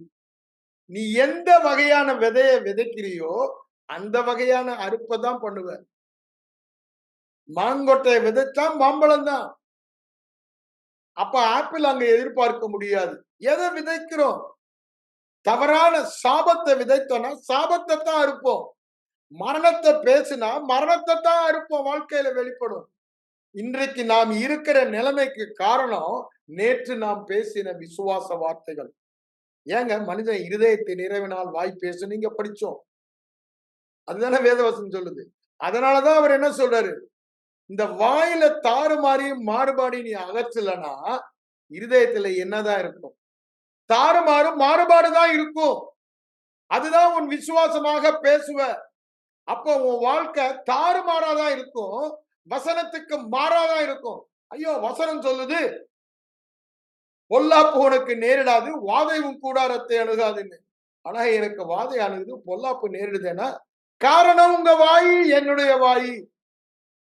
ஆண்டவர் ரொம்ப தெளிவா வேதத்துல சொல்லுவதை பார்க்கிறோம். வேதம் முழுவதுமா இதை சொல்லப்பட்டு இருக்கிறது. அதனாலதான் யோசுவா 1:8 கூட சொல்றாரு. என்ன சொல்றாரு? இது உன் வாயை விட்டு பிரியாதிருப்பதா, உன் வழியை நீ வாய்க்கே பண்ணுவாய், மகா புத்திமானாய் நடந்து கொள்வாய், நீ செய்வதெல்லாம் வாய்க்கும், உனக்கு பெரிய வெற்றி ஏற்படும் என்று சொல்லுகிறார். எப்போ? இந்த இந்த இந்த வேத புத்தகத்தின் வார்த்தை, இந்த இந்த தேவனுடைய வார்த்தை என் வாயை விட்டு பிரியக்கூடாது. அதற்கு மாறுபாடு தாறுமாறு பேசினா, அதே நீதிமொழிகள் 6ஆம் அதிகாரம் 2ஆம் வசனத்துல என்ன சொல்றாரு பாருங்க, உன் வாயின் மொழிகளால் நீ சிக்குண்டாய். டபால் பிசாசு பிடிச்சிட்டான். கமான் கமான், என் வார்த்தையை பேசுற, என்னால முடியாதுன்னு சொல்லிட்டான். வா, நீ முடியாதுன்னு சொன்னதுமே நீ என்னுடைய ஆளும் தெரியுது, நான் பிடிச்சுக்கிறேன்னு பிடிச்சுக்கிறான். நீ வாயை திறந்து முடியாதுன்னு சொன்னா அவனுக்கு ஒரே சந்தோஷம், இறுக பிடித்து உன்னை ஆளுகை செய்கிறான், உன்னை ஒன்றும் முடியாதவன் ஆக்கிறான். ஐயோ எனக்கு பலவீனம், வா வா வா வா வா, என் வார்த்தை பேசுற, டபால் வந்து பிடித்துக் கொள்ளுகிறான். அவன் அந்த எண்ணத்தை கொடுப்பான், நம்ம பேசுவதற்காக காத்து கொண்டு இருக்கிறான். ஏன்? நம்ம பேசாத வர ஒண்ணும் செய்ய முடியாது. அதனாலதான் அவர் இங்க என்ன சொல்றாரு, உன் வாயின் மொழிகளால் நீ சிக்குண்டாய், உன் வாயின் வார்த்தைகளால் நீ பிடிபட்டாய். காத்துக்கிட்டு இருக்காங்க. ஆண்டவரும் சரி, பிதாவாகிய தேவனும் சரி, நம்முடைய வாயின் வார்த்தை இல்லாம ஒன்றுமே செய்ய முடியாது. நான் திரும்பவும் சொல்றேன், நம்ம தான் தீர்மானித்து எதை பேச வேண்டும். திரும்ப சூஸ் ரட்சிக்கப்படும் பொழுது என்ன, நாம் தான் சூஸ் பண்ணோம். நம்ம சூஸ் பண்ணாம ஒண்ணுமே நடக்காது. நான் தான் சூஸ் பண்ண, நான் சுகத்தை பெறுவேன்னு, தேவ வார்த்தையை பேசுவேன்னு, நான் விசுவாசிப்பேன்னு. இது சுயசித்தம் உள்ள ஒவ்வொருவரும் செய்ய வேண்டும். இந்த விசுவாச சத்தியம் அறிவதற்கு முன்பாக அதெல்லாம் ஆட்டோமேட்டிக்கா நடக்க நினைச்ச காலம் உண்டு, ஒண்ணுமே நடக்கல. இப்போ it is not a blind faith, faith on the object. நான் விசுவாசிப்பதற்கு, சாரம் கொடுப்பதற்கு ஒரு காரியம் தேவை, ஆப்ஜெக்ட். அது எது? தேவனுடைய வார்த்தை. தேவ வார்த்தை இல்லைன்னா அங்க சாரம் இல்லை. என்ன இல்லை? விசுவாசம். ஏன்? இதுதான் விசுவாசம், தேவ வார்த்தை தான். தேவனையும் தேவ வார்த்தையும் பிரிக்க முடியாது, தேவ வார்த்தையும் விசுவாசத்தையும் பிரிக்க முடியாது. ஏன்? விசுவாச தேவன் பேசுகிற விசுவாச வார்த்தை வேத புத்தகத்தில் எழுதப்பட்டுள்ளது. அதனால்தான் அவர் சொல்றாரு, என் வார்த்தையை எடுத்து வாயில வைன்னு. ரோமர் 10ஆம் அதிகாரம் நம்ம ஏற்கனவே நான் வாசித்து காமித்தேன். 8-10 வரைக்கும் வாசிக்கும் பொழுது அவர் சொல்றாரு, இது உன் வாயிலும் இருதயத்திலும் அது நாங்கள் பிரசங்கிக்கிற விசுவாச வார்த்தை என்று சொல்லுகிறார். எதை பிரசங்கித்தாங்க? வேத வசனத்தை பிரசங்கித்தாங்க. இதுலதான் அந்த விசுவாச வார்த்தை, தேவனுடைய விசுவாசத்தை இந்த வேத வார்த்தை நமக்கு காண்பிக்கிறது. அந்த வார்த்தையை உன் வாயில வைத்து பேசினா இருதயத்துல விசுவாசம் உண்டாகும். அப்புறம் இருதயத்தில் உண்டாகின வார்த்தையை பேசும்போது ரட்சிப்பு உண்டாண்டார். எல்லாமே என்ன? முதல்ல நீ விசுவாசி, அப்புறம் உண்டாகும் என்று சொல்லுகிறார். எதை விசுவாசி? தேவ வார்த்தையை, தேவனை விசுவாசி. அதுதான் காணப்படாதவைகளின் நிச்சயம், நம்பப்படுகின்ற உறுதி. விசுவாசம் ஒரு சட்டம். இந்த விசுவாச சட்டம் எல்லாருக்குமே கிரியை செய்யும். இது கிரியை செய்யாத ஆளே இல்லை. நீங்க வேதத்துல பாத்தீங்கன்னா, நீங்க மார்க் எழுதின சுவிசேஷம் 5ஆம் அதிகாரத்துல பாருங்க, அங்க பெரும்பாடு உள்ள ஸ்திரியை பற்றி சொல்லப்பட்டுள்ளதே பார்க்கலாம். மார்க் 5 எடுத்துக்கொள்ளுங்க, 20ல இருந்தே நம்ம பார்க்கலாம். மார்க் 5:27 அங்க வந்தீங்கன்னா அங்க என்ன சொல்றாரு பாருங்க.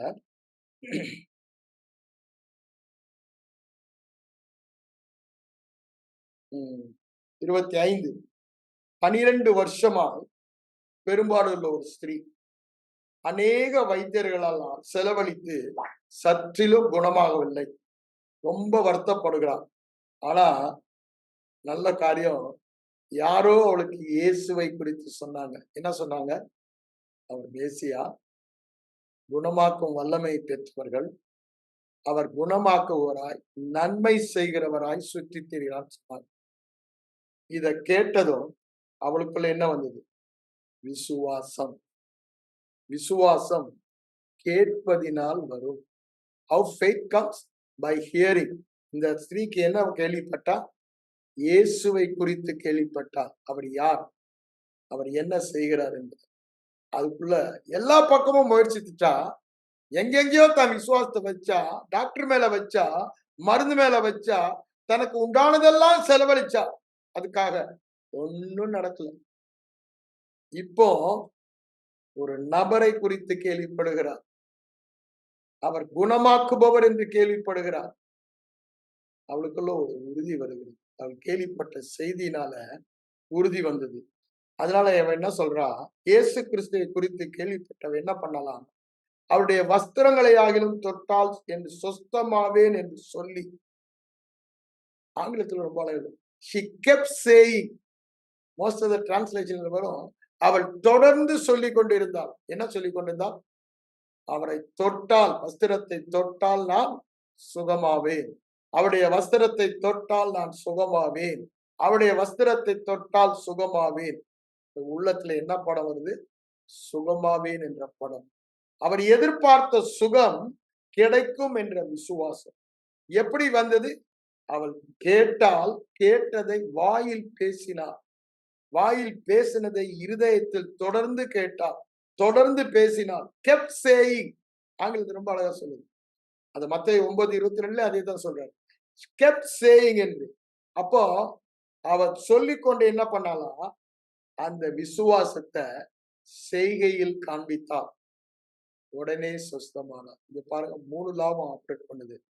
the law of hearing faith, விசுவாசத்துல 3 விதமான லா இருக்கு. the law of hearing faith, கேட்பதினால் விசுவாசம் வரும். அடுத்தது the law of speaking faith, மூணாவது the law of acting faith, அதுதான் heart faith, இருதய விசுவாசம். அப்ப பாருங்க, அவ கேட்டதுனால, நீ எதை கேட்கிறாயோ அதுதான் உன் இருதய விசுவாசம். எதை நீ தொடர்ந்து கேட்டுக்கொண்டிருக்கிறாய், what you are hearing continuously, சும்மா டிவியை போட்டு கண்ட காரியம் கேட்டுட்டியா, அதுதான் உன் விசுவாசமா இருக்கும். சீரியலை பாக்குறியா, அதுதான் உன் விசுவாசமா இருக்கும். ஆனா தொடர்ந்து அதே டிவியில நல்ல தேவ மனுஷர்கள் விசுவாச போதனையை கேட்டுக்கொண்டிருந்தீங்கன்னா, விசுவாசம் இருதயத்துல வரும். எதை கேட்கிறீர்களோ அதுதான் உன் விசுவாசம். அதனால நாம் கேட்கிறதை குறித்து கவனமாயிருங்கள் என்று சொல்லுகிறார். அதே மார்க் அதிகாரம் 3ஆம் வசனத்துக்கு வாருங்க. ஒருவன் கேட்க காதுள்ளவனானால் கேட்க கடவன் என்று சொல்லுகிறார். அப்போ அவர் என்ன சொல்றாரு, 24ஆம் வசனம் அதை சொல்லிட்டு திரும்பி அவர் என்ன சொல்றாரு, நீங்கள் கேட்கிறதை கவனியுங்கள். மார்க் 4:24 சொல்றாரு, நீங்க என்ன கேட்கிறீங்க அதுல ஜாக்கிரதையா இருங்க. நீங்க மாறுபாடையும் தாறுமாறையும் கேட்டுக்கிட்டு இருந்தா அதுதான் இருதயத்துக்குள்ள போகும். அதுதான் பொல்லாத மனுஷன், பொல்லாத பொக்கிஷன் ஆண்டவர் சொல்றாரு. அதை பேசும்போது உன் வாயின் மொழிகளால் நீ சிக்குண்டாய் அப்படின்றாரு, நீ பிடிபட்டாய் என்று சொல்லுகிறார். ஏன், வாயில பேசுறது தான். அததான் அவர் இங்க சொல்றாரு, காதுள்ளவன் கேட்க கடவன், கேட்கிறதை கவனியுங்கள். மாறுபாடையும் தாறுமாறையும் கேட்டுட்டு இருந்தா அதுதான் இருதயத்துக்கு போகும், அதுதான் உன் விசுவாசம். நீ எதை கேட்கிறாயோ அதுதான் உன் விசுவாசம். அதுதான் இங்க சொல்றாரு, நீங்க எவ்வளவு கேட்கிறீங்களோ அவ்வளவு கொடுக்கப்படும். ஆபிரகாம் பார்த்த ஆண்டவர் என்ன சொன்னாரு, நீ எம்மட்டும் பார்க்கிறாயோ எம்மட்டும் கேட்கிறாயோ, விசுவாச வார்த்தைய, அம்மட்டும் விசுவாசம் இருக்கும். நீ தேவ வார்த்தையை எவ்வளவு பார்க்கிறியோ அவ்வளவு இருக்கும். நீ தேவ வார்த்தையை எவ்வளவு கேட்கிறியோ அவ்வளவு இருக்கும். அதுதான் சொல்றாரு, அந்த அளவினால் உங்களுக்கு அளக்கப்படும். ஐயா, உள்ளவனுக்கு எடுத்துக்கொள்ள கொடுக்கப்படும், இல்லாதவனுக்கு இருக்கிறதைய அவன் இல்ல இல்ல, சுகம் இல்ல, பைசா இல்ல, நீதி இல்ல, நான் பாவி, எல்லாம் நெகட்டிவே பேசிக்கொண்டு இருக்கான், எதிர்மறையானது. ஆண்டவர் அவனுக்கு கொடுத்தது கூட பிசாசு வந்து தூக்கிட்டு போடுவானா. அவன் திருடவும் கொல்லவும் அழிக்கவும் வருகிறான். ஆண்டவர் எடுக்கிறது இல்ல. உள்ளதையும் எடுத்துக் கொள்ளப்படுவனா பிசாசு எடுத்துக்கொள்ளுவான். ஏன், நீ வாயில சொல்லிட்டியே இல்ல இல்ல இல்ல இல்ல இல்லன்னு சொல்ற வரைக்கும் எடுப்பான். ஐயா, உன் கிறிஸ்தவனோட வாயில முடியாது இல்லெல்லாம் வரவே கூடாதுங்க. எனக்கு தெரிஞ்ச ஒரு பழைய போதகர் சொல்லுவாரு, நான் போயிருக்கிற பழைய பின்கால் சர்ச்சில், அவருடைய போதகர் என்ன பண்ணுவாராம், வீட்டுல இல்லைன்னே சொல்லக்கூடாதுன்னு. ஆனா அந்த காலத்துல பெந்தெகோஸ்து பாஸ்டர்ஸ் எல்லாம் தரித்திரத்துல தான் வாழ்ந்தாங்க. ஒரு நேரம் சாப்பிட்டு 3 நேரம் வயித்த கட்டினாங்க. ஏன்? அவ்வளவு தூரத்துக்கு அவங்களுக்கு இருந்தது வாழ்க்கை. அப்போ அவர் வீட்டுல மனைவிட்ட இல்லைன்னு சொல்லக்கூடாதுன்னு இந்த அம்மா வந்து பிளேட்டை வச்சாங்களாம், டம்ளர்ல தண்ணிய வச்சாங்களாம், பிளேட்ல ஒண்ணுமே இல்லையா. அப்படி முறைச்சு பார்த்தாராம். நீங்க தான் சொல்லியிருக்கீங்க இல்லைன்னு சொல்லக்கூடாது. அதனால நான் வாயே திறக்கல. புரிஞ்சுக்கணும். ஆனா ஆண்டவருக்கு ஸ்தோத்திரம் பண்ண ஆரம்பிச்சாரு, விசுவாசிக்க ஆரம்பிச்சாரு. அற்புதமா ஆளுங்க வந்து கொடுத்தாங்கன்னு அவர் சொல்றாரு. அப்ப பாருங்க, அவங்க எவ்வளவு உறுதியா இருந்து இல்லன்றதை நான் சொல்ல மாட்டேன், என்னால முடியாதுன்றதை நான் சொல்ல மாட்டேன். ஏன்? அது தாறுமாறு, அது மாறுபாடு. எனக்கு எல்லாம் பரிபூரணம் என்று சொல்லுகிறார். நீங்க எல்லாவற்றிலும் எப்பொழுதும் சம்பூரணம் உள்ளவர்களாய் இருக்கும்படி சகலவித கிருபைகளை பெருக்கி தருகிறார். நானோ அவைகளுக்கு ஜீவன் உண்டாயிருக்கும், பரிபூரணப்பட வந்தேன் என்று சொன்னார். நீங்க எல்லாவற்றிலும் பரிபூரணமாய் இருப்பதே உங்களை குறித்த தேவனுடைய சித்தம் என்று சொல்லுகிறார். ஒன்றிலும் குறைவில்லாதவர்களாய். அப்ப நம்ம வாயில இல்ல அப்படின்ற வரலாமா? வரவே கூடாது. அததான் என்ன சொல்றாரு? மாறுபாடு, தாறுமாறு. இத எவ்வளவு தூரத்துக்கு நீ தள்ள முடியுமோ அவ்வளவு தூரத்துக்கு தள்ளுன்றாரு. தூரப்படுத்து, அதை உன்னை விட்டு விலக்கு. ஐயா, மேற்குக்கும் கிழக்குக்கும் எவ்வளவு தூரமோ அவ்வளவு தூரமா என் பாவத்தை விளக்கிட்டாரு. இன்னும் பாவி பாவினா அதை விளக்கு. அந்த வார்த்தைய வியாதி வியாதி அந்த வார்த்தையை உன்னை விட்டு தூரமாய் விளக்கு. பக்கத்துல கூட விடாத. இந்த நாவல் அந்த வார்த்தையை பேச ஒரு தீர்மானம் எடு. No decision. நீ தீர்மானம் எடுக்கலன்னா எப்படி ரட்சிக்கப்பட்டிருப்ப? அதேதான் இங்கேயும்.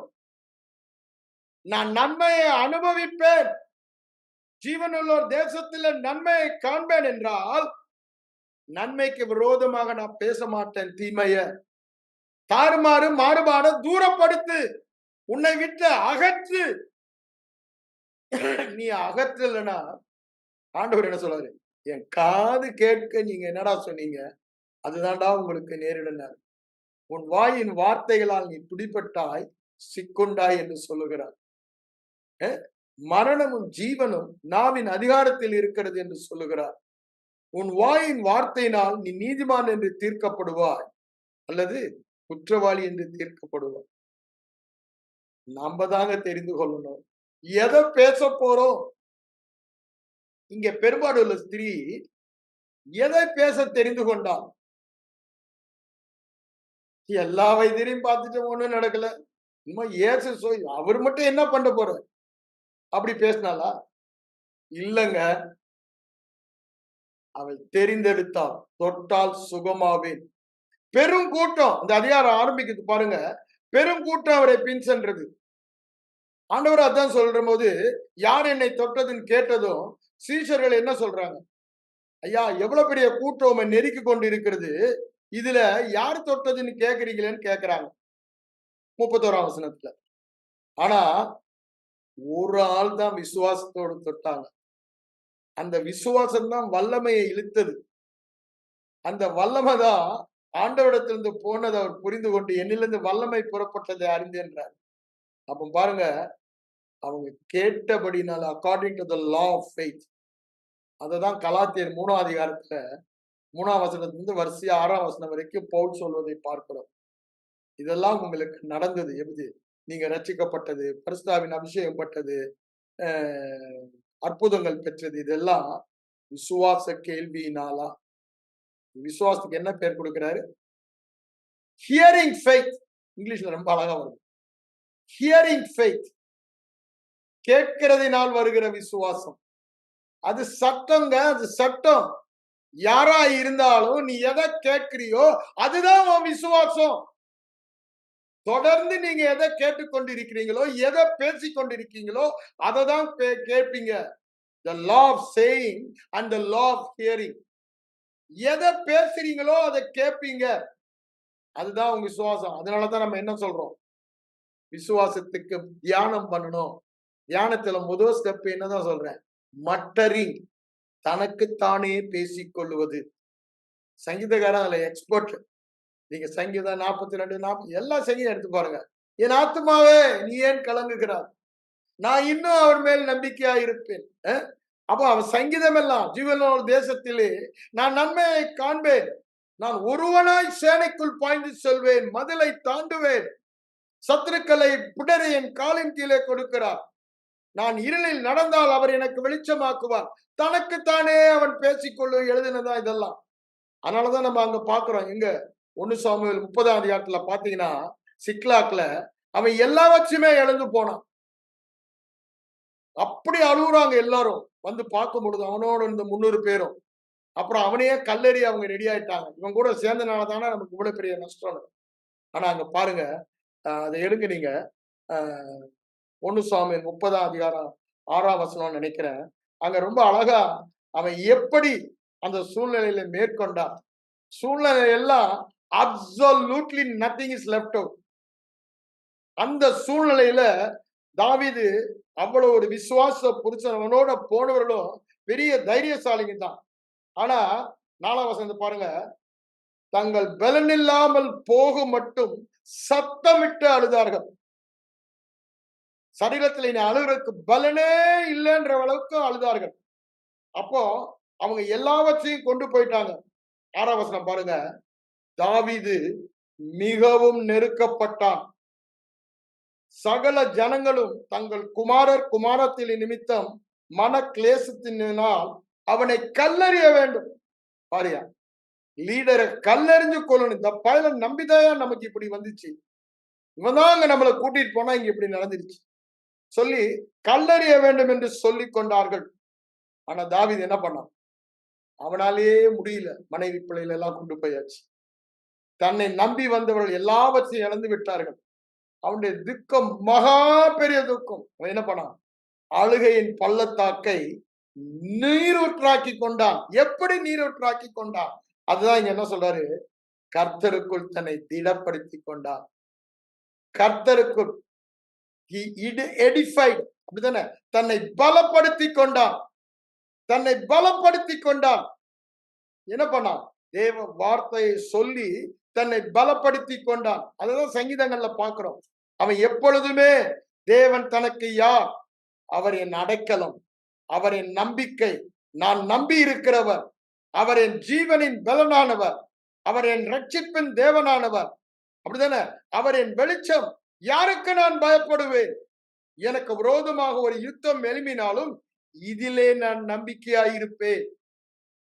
நான் பொல்லாப்புக்கு பயப்படேன். ஐயா, வார்த்தையை பேசி தன்னை திடப்படுத்தி கொண்டு திடப்படுத்தி கொண்டான். அப்புறம் ஆண்டவர்கிட்ட கேட்கிறான். கேட்டு ஆண்டவர் சொன்ன மாதிரி தொடர்ந்து போகிறான். ஐயா, பெரிய கொள்ளையே கொண்டு வரான். அவன் எங்கெங்க போய் எதிரி கொள்ளையடிச்சானா அதையெல்லாம் இவன் போய் இவனை ஒருத்தனை அடிச்சு போட்டு எல்லாத்தையும் எடுத்து கொண்டு வருகிறான். எப்படிங்க? தன்னை திடப்படுத்தி கொண்டான். அதைத்தான் நமக்கு சங்கீத இதுல நிருபங்களே ஆண்டவர் சொல்வதை நம்ம பார்க்கலாம். ஆவியானவர், நீங்க எபேசியருக்கு வாங்க. எபேசிய நிருபத்திலும் கொலேசிய நிருபத்திலும் அதுதான் சொல்றாரு. நமக்கு நாமே நாம் பேசி நம்மை பலப்படுத்த வேண்டும் என்று சொல்லுகிறார். எபேசியர் 5ஆம் அதிகாரத்துக்கு வாங்க. அங்க என்ன சொல்றாரு பாருங்க. 18ல துன்மார்க்கு ஏதுவானலாம் சொல்லிட்டு 19ல பாருங்க, சங்கீதங்களினாலும் கீர்த்தனையாலும் ஞான பாட்டுகளினாலும் ஒருவருக்கு ஒருவர் புத்தி சொல்லி கொண்டு. இங்க என்ன பண்ணா? தனக்குத்தானே பேசினான் தாவீது. இங்க நம்ம என்ன சொல்லுமா? மற்றவரை கூட நம்ம புத்தி சொல்லி தேவ வார்த்தையை சொல்லி அவங்களுக்கு பக்தி விருத்தி உண்டாக அவனுடைய விசுவாசத்தை வருத இருதயத்தில் கர்த்தரை பாடி. ஐயா, பாடுகிற வார்த்தை எல்லாம் நல்லா யோசித்து பாருங்க. தேவ வார்த்தைக்கு இருக்கா மாறுபாடா தாறுமாறா? இறங்குமே இறங்குமேவா? இல்லைங்க, அவர் கொடுத்துட்டாரு. யோசித்து பாருங்க. இறங்குமே இறக்கத்தின் ஐஸ்வர்யம் அல்ல. ஏன்? அவர் இறங்கிட்டாரு. நான் தான் தீர்மானித்து அதை சுதந்திரிக்கணும். அவர் இறங்கி வாருமே இல்ல, அவர் இறங்கி வந்துட்டாரு. வந்து எல்லாத்தையும் செய்துட்டு உயிரோடு எழுந்து திரும்பவும் போய் ஆவியானவராக நமக்குள்ள வந்துட்டாரு. இன்னும் வாருமே நீர் இருந்தால் எங்க சூழ்நிலை மாறுமே. ஆனா அவர் எங்கேயா இருக்காரு? எங்குள்ளதானே இருக்காரு. நீங்க வந்தா எங்க வியாதி தீருமே. எவ்வளவு முட்டாள்தனமா பாடுறோம். வந்தாலா? வந்து விட்டாருல்ல. அவர் மரித்தாருல்ல, உயிர்த்தெழுந்தாருல்ல. பரன் ஏறினார்ல, ஆவியானவர், மகிமையின் ஆவியானவர் வந்தாருல்ல, நமக்குள்ள வாசம் பண்றாருல்ல, அப்புறம் ஏங்க அப்படி பாடுறோம்? அப்படி எப்படிங்க நம்ம பலப்படுத்த முடியும்? நீங்க வந்தா எங்க சூழ்நிலை மாறும், எங்க வியாதி மாறும். அவர் வராம எங்க போயிட்டாரு? நீங்க ரட்சிக்கப்படலையா? அவர் உங்களுக்குள்ள வரலையா? பாடும் பொழுது அர்த்தத்தை உணர்ந்து இந்த வேத வசனத்துக்கு ஒத்து இருக்கான்னு பார்த்து பாடுங்க. நிறைய காரியங்கள் நம்ம பாடல்கள் எல்லாம் பாருங்க. யாரு? வெளிப்பாட்டு அறிவு இல்லாத மாம்சீக மனிதன். மியூசிக் மைண்ட் அவனுக்கு. அவனுக்கு மியூசிக் டேலண்ட், அவனுக்கு தெரிஞ்சதெல்லாம் மியூசிக் தான். இன்னைக்கு அவங்க தான் பாப்புலர் கிறிஸ்டியன் சர்க்கிள்ல. ஏன்? அந்த உலகம் மியூசிக் மாதிரி ஒரு நல்ல மியூசிக் வச்சிருக்காங்க. பாடலுடைய வார்த்தையை கவனித்து பாருங்க. Is it in line with the word of God? சங்கீதக்காரனுடைய பாடலை பாருங்க. அதுதான் இங்க என்ன சொல்றாரு? சங்கீதங்களினாலும் கீர்த்தனைகளினாலும் ஞான பாட்டுகளினாலும் ஒருவருக்கு ஒருவர் புத்தி சொல்லி. ஐயா, உடனே ஏதுமற்ற தூசி நாதியற்றவன் அந்த பாட்டை சொல்லலைங்க. எல்லாம் எனக்கு இயேசு அந்த பாட்டை சொல்றாரு. அப்படித்தானே? என்னை பலப்படுத்துகிறவர், நான் ஒருவனாய் சேனைக்குள் பாய்ந்துவான். ஃபாதர் பக்மன்ஸோட பாட்டு பாருங்க. அதுல அவர் அதான் நிறைய வேத வசனத்தை வைத்து அவர் பாடியுள்ளார். வேத வசனத்துக்கு புறம்பான பாட்டை சொல்லல. அதேதான் இங்கேயும் சொல்றாரு பாருங்க. எப்படின்னு கொலேசியர் 3ஆம் அதிகாரம் 16ஆம் வசனத்துக்கு வாங்க. அங்கேயும் அதை தான் அவர் சொல்வதை நம்ம பார்க்கிறோம். என்ன சொல்றாரு பாருங்க. கிறிஸ்துவின் வசனம் ஐயா சகல ஞானத்தோடு இருதயத்துல வாசமா இருந்தா தான் வெளிப்பாடு கிடைக்கும், ஆவியானவர் கொடுப்பாரு. அதுதான் விசுவாசம். அதை சொல்லிட்டு தான் என்ன சொல்றாரு பாருங்க. அந்த 14 வாசமாய் இருப்பதாக. எப்படி வாசமாய் இருக்கும்? சங்கீதங்களினாலும் கீர்த்தனையினாலும் ஞான பாட்டுகளினாலும் இருதயத்திலே கர்த்தரை பாடி பக்தியுடன் பாடி அந்த வார்த்தையில பாடி பாடி இருதயத்தில் அனுப்பணுன்றார். நல்லா யோசிச்சு பாருங்க. நம்ம என்ன பாடுறோமோ அதை தான் நம்ம கேட்கிறோம். ஆனா எல்லா பாடலும் பக்தி விருத்தி உண்டாக்காது. எல்லா பாடலும் பக்தி விருத்தி உண்டாகாது. புதிய உடன்படிக்கை சத்தியம் நிருபங்களிலே சொல்லப்பட்டுள்ளது. பவுலின் நிருபங்கள், யோவானின் நிருபம், பேதுருவின் நிருபம், யூதாவின் நிருபம், யாக்கோபின் நிருபம், அதன்படி நம்முடைய பாடல் இருக்கிறதா? வல்லமை தாரும் தேவா இல்ல, வல்லமை தந்து விட்டீரே நன்றி. அப்படிதானே? நீர் வந்தால் போதுமே இல்ல, நீங்க வந்துட்டீங்க. மாற்றி பாட வேண்டும். அவங்க என்னமே எழுதிட்டு போறாங்க. எல்லா பாட்டையும் பாடாதீங்க. முதல்ல நான் என் பாட்டு புத்தகம் எடுத்து பாருங்க. வீட்டுல என் குடும்ப ஜெபத்துல நாங்க பாடுகிறோம். எல்லா பாட்டையும் இன்க்ளூடிங் ஃபாதர் பாட்டை கூட சில இடங்களில நான் மாத்திருக்கிறேன். ஏன்? காரணம் என்ன? It is not line in the word of God. வேத வசனம் என்ன அர்த்தத்தை தெரியாம புரியாம பாடாதீங்க. ஏன்? உன் வாயின் வார்த்தையினால் நீ பிடிபட்டாய். நீ என்ன பாடுறியோ அதை தான் நீ கேட்கிற இருதயத்துக்குள்ள போகும். எதை தொடர்ந்து கேட்டுக்கொண்டிருக்கிறோமோ, பெரும்பாலுள்ள ஸ்திரீ கிறிஸ்துவை குறித்து கேள்விப்பட்டார். It's a law of hearing. Then she started speaking. Law of speaking. என்னாச்சு? faith உள்ள வந்தது. விசுவாசம். என்ன? தொடர்ந்து தனக்குத்தானே kept saying, kept saying, kept saying, if I touch I'll be healed. அவளை தொட்டால் சுகமாவேன் என்பதை தொடர்ந்து பேசிக் கொண்டிருந்தாள். அதோடு நிறுத்திட்டாளா? அந்த விசுவாசத்தை கிரியையில் காண்பித்தால் போய் தொட்டால். இந்த law of என்னது? faith action. விசுவாசம் கிரியை இல்லை என்றால் செத்தது. விசுவாசம் இதயத்தில் வந்த பின்பு பேசாவிட்டால் அது செத்த விசுவாசம். உயிருள்ள விசுவாசம் இருதயத்தில் வந்ததும் வாயின் நிறைவினால் பேசும். நான் ஏற்கனவே சொன்னேன். பிரிசம்ஷன் ஒரு கூட்டம், இருதயத்துல வார்த்தை இல்லை, ஆனா விசுவாச ஆக்ஷன் பண்ணுவாங்க. அது தவறாதான் முடியும். வார்த்தை இருந்து வெளிப்பாடு வரணும், நிச்சயம் உறுதி வரணும்.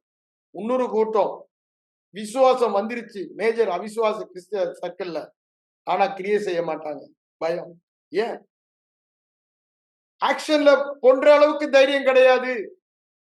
வாயில பேசல. காரணம், ஒரே காரணம், இருதயத்தில் வந்த விசுவாசத்தை வாயில பேசல.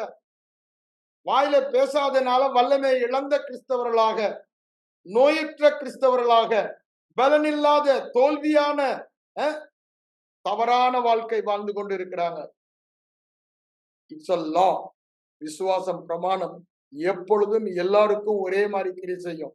நான் ரொம்ப விளையாட்டா தான் பேசினேன் பிரதர். நீங்க அதெல்லாம் இப்படி விளையாட்டா பேசுறதே இல்லைங்க. நம்ம பேசுறதெல்லாம் இருதயத்தில் இருக்குதான் வாயில வரும். அததான் திரும்ப கேட்டு அதுதான் விசுவாசமாக மாறுகிறது. அதுதான் நம்முடைய வாழ்க்கையில வெளிப்படும். நம்ம எதை விதைக்கிறோமோ அது அது அந்த வகையை பிறப்பிக்க கடவுதுன்னாரு. ஆதியாகமம் 1ஆம் அதிகாரம் 13ல இருந்து படிச்சு பாருங்க. திரும்ப திரும்ப சொல்றாரு.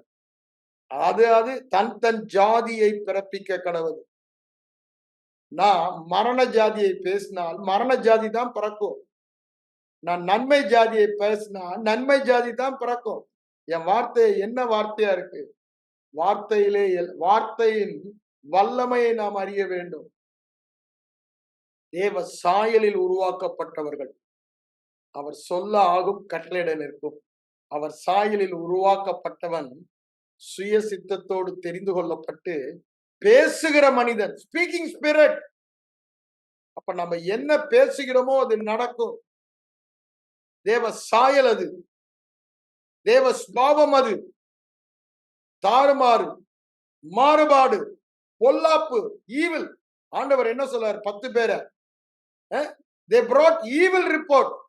பொல்லாத மனிதர்கள் என் காது கேட்க சொன்னாங்க பொல்லாப்ப. அந்த பொல்லாப்பு தான் அவங்களுக்கு நேரிடும். காலேபும் யோசுவாவும் வேற ஆவி உள்ளவர்கள். அவர்கள் தங்கள் கண்களால் பார்த்த ஐம்புலன் உணர்வை பேசவில்லை. எதை பேசினாங்க? ஆண்டோடைய வார்த்தையை பேசினாங்க. ஆண்டவர் வார்த்தையை தாறுமாறு மாறுபாடுக்கு இடம் கொடுக்கல. இவங்க கண்டதுனால, உணர்வுகளினால தாறுமாறுக்கு மாறுபாடுக்கு கொடுத்தாங்க. அழிந்து போனாங்க. ஒருவர் கூட வாக்குத்தத்தத்தை பெறல. இந்த 2 பேர் தான் பெற்றாங்க. 6 லட்சம் புருஷர்கள் 20 வயதுக்கு மேற்பட்டவங்க. இப்ப யோசித்து பாருங்க. வாயின் வார்த்தை, the law of speaking with. நீ என்ன பேசுகிறாயோ அதை தான் உன் வாழ்க்கையில் நீ அனுபவிப்பாய். தேவன் தம்மை பரியாசம் பண்ண மாட்டார். மனிதன் எதை பேசுகிறானோ அதையே தன் வாயில் பெற்றுக் கொள்வான். நான் ரட்சிக்கப்பட்ட இவ்வளவு வாக்கு தத்தங்கள் இருக்குல்ல, நீ பேசுவதை எதை தெரிந்து கொள்ள போகிறாய்? பெரும்பாடுள்ள ஸ்திரீ தெரிந்து கொண்டான். அதை எவரு அங்க என்ன பண்றான்? அவனும் தெரிந்து கொண்டான். என்ன, நீங்க வீட்டுக்கு வந்து என் மகன் மரண அவஸ்தையா இருக்கா, தொட்டா சுகமாவீங்க என்று. ஆனா வழியிலே அவன் மரித்தான்ற செய்தி வருகிறது. அப்ப கூட ஆண்டவர் என்ன சொல்றாரு? நீ எதை தெரிந்து கொண்ட? உன் மகள் சுகமாவாள் என்பதை தெரிந்து கொண்ட.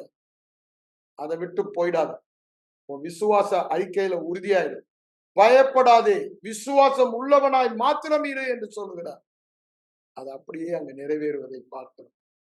We have to choose to speak God's word, to live by faith. அது கிறிஸ்தவத்துல நாம் செய்ய வேண்டிய காரியம். இன்னைக்கு சபையில பெரும்பாலான விசுவாசிகள் என்று பெயரிடப்பட்ட புது சிருஷ்டிகள் விசுவாசம் இல்லாமல் வாழுகிறாங்க. ஏன்?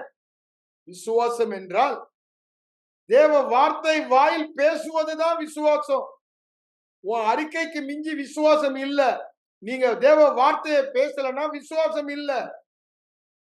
அதனாலதான் இன்னைக்கு சபை வியாதியோடு, பலவீனத்தோடு, தோல்வியோடு, விருத்தி இல்லாம, ஒரு சாட்சி இல்லாம, ஒரு வித்தியாசம் இல்லாமல் இருக்கிறது. எங்க ஆண்டவர் வச்சுட்டாரா? வாயில வச்சிருக்காரு. The miracle is in your mouth. The overcoming life is in your mouth. ஏன்? வாயில தான் விசுவாசம். வாயில பேசுகிற வார்த்தை தான் விசுவாசம். நீ என்ன பேசுகிறாய் என்பது உன் இருதயத்திலிருந்து வந்து உன் இருதயத்தின் விசுவாசத்தை காண்பிக்கிறது. Faith is from heart or from your spirit. It's the spirit of faith. It cannot be seen by a naked eye. ஆனா நம்முடைய கிரியையினால, எப்படி ஆண்டவர் திமிரவாதக்காரன கூரையை பிடித்து இறங்கும் போது அவங்க செய்கையினால அவங்க விசுவாசத்தை பார்த்தாரு. இங்க பெரும்பாடுள்ள ஸ்திரியை பார்த்து சொல்றாரு, உன் விசுவாசம் உன்னை ரட்சித்தது. அவளுடைய செய்கை. 100க்கு அதிபதியை பார்த்து சொல்லுகிறாரு, நீ போகலாம், நீ விசுவாசித்தபடி விரும்பினபடி உனக்கு ஏன் அவன் வாயில சொல்றத பாக்குறாரு. ஒரு வார்த்தை நீங்க சொன்னா என் வேலைக்காரன், அது அவருடைய இருதய விசுவாசம். இருதய விசுவாசத்தை வெளியே உலகத்திற்கு காண்பிப்பது வாயின் வார்த்தை. வாயின் வார்த்தையும் விசுவாசம் இணைந்தே போகிறது. என் இருதய விசுவாசத்துக்கு மிஞ்சி நான் பேச மாட்டேன், குறைஞ்சும் பேச மாட்டேன். நான் பேசுறதுக்கு மிஞ்சியும் எனக்கு நடக்காது, குறைவாகவும் நடக்காது. ஏன்? உன் விசுவாசத்தின்படி உனக்கு ஆக கடவுது அப்படின்னு என்ன அர்த்தம்? நீ பேசுகிற வார்த்தையின்படி உனக்கு ஆக கடவுது என்று ஆண்டவர் சொல்லுகிறார். நல்லா புரிந்து கொள்ளுங்க. விசுவாசத்தையும் அறிக்கையும் பிரிக்க முடியாது. அறிக்கை தான் உங்க விசுவாசம். உங்க விசுவாசம் உங்க அறிக்கை தான். ஒரு நாள் நீங்க என்ன பேசுறீங்கன்றதை ரெக்கார்ட் பண்ணி கேட்டு பாருங்க. அப்போ உங்க இருதய விசுவாசம் தெரியும். காலையில இருந்து ராத்திரி வரைக்கும் என்ன பேசுறீங்கன்னு கேளுங்க. உங்க இருதயத்தில் இருக்கிறது நீங்களே அறிந்து கொள்ளலாம். விசுவாசமா அவிசுவாசமா? நன்றாக அறிந்து நன்மை பேசுறீங்களா தீமையை பேசுறீங்களா? நீங்க பேசுகிறது மாறுபாடா தாறுமாறா? தேவனுடைய வார்த்தையோடு இணைந்து பேசுறீங்களா? ஆண்டவர் சொல்றாரு, நீ தாறுமாறுகளை அகற்று, மாறுபாடை தூரப்படுத்துன்றார். எவ்வளவு தூரம்? அப்ப என்ன? அந்த தவறான வார்த்தைக்கு இடமே கொடாத. நீ வாயை திறந்தா தேவ வார்த்தையின்படி பேசு, இல்லைன்னா வாயை திறக்காத என்றார். இது முடியவே முடியாதுன்னு சொல்றான். அப்படித்தானே யாக்கோபு? நாவை அடக்க ஒருவரால முடியாது, ஆனா ஆவியானவரால முடியும். அதுதான் நம்ம டங்ஸ் பேசும்போது ஆவியானவர் ஆட்கொள்கிறார். அடுத்ததாக தேவ வார்த்தையினால் முடியும். தேவ வார்த்தையை தியானிக்க ஆரம்பிச்சீங்கன்னா தேவ வார்த்தையினால வாயின் வார்த்தையை சரிப்படுத்த முடியும். வாயின் வார்த்தையை சரிப்படுத்தல விசுவாசம் இருக்காது. வாயின் வார்த்தையை தேவ வார்த்தையால சரிப்படுத்தணும். அவன் தான் பூரண புருஷன், சொல் தவறாதவன். ஐயா, உன் வாயை சரிப்படுத்தலன்னா நீ ஊழியம் கூட செய்யாத என்றார். ஏன்?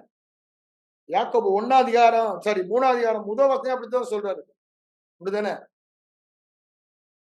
ஜாக்கிரதை என்றாரு. வாயில சரியா வேத வசனத்தை பேசாம பாரம்பரியத்தை பேசி ஊழியம் செஞ்சா தயவுசெய்து ஊழியத்தை விட்டு போயிடுனே சொல்றாரு. ஏன்? அநேக அடிகளால் அடிக்கப்படுவோம். நீ உபதேசிக்கிறோம், வேத வசனத்தை தான் உபதேசிக்கணும், ஊர் கதை அல்ல. வசனத்தை கேட்கும் போதுதான் விசுவாசம் வரும். வேதம் முழுவதும் பாருங்க, மார்க் 16 அங்க முடியும் போது அவர்கள் எங்கும் திரிந்து சுவிசேஷத்தை கூறினார்கள், வார்த்தையினால் அதை உறுதிப்படுத்தினார். ஐயா, வாயில பேசாம அவர் உறுதிப்படுத்த முடியாது. நீ வாயில பேசுறதான் அவர் உறுதிப்படுத்துவாரு. நீ வாயில பேசுறத பரிசுத்த ஆவியானவர் உறுதிப்படுத்துவாரு. மாறுபாடையும் தவறானதையும் பேசினா பிசாசு உறுதிப்படுத்துவோம். இதோ உனக்கு முன்பாக வைக்கிறேன், நீ தெரிந்து கொள் என்று சொல்லுகிறார். தெரிந்து கொள்ள வேண்டியது நம்முடைய வேலை. We have to choose. பெரும்படையுள்ள ஸ்திரீ தெரிந்து கொண்டார். எவரு தெரிந்து கொண்டார்? மிராக்கிள் பெற்றவங்கள் எல்லாம் தெரிந்து கொண்டாங்க.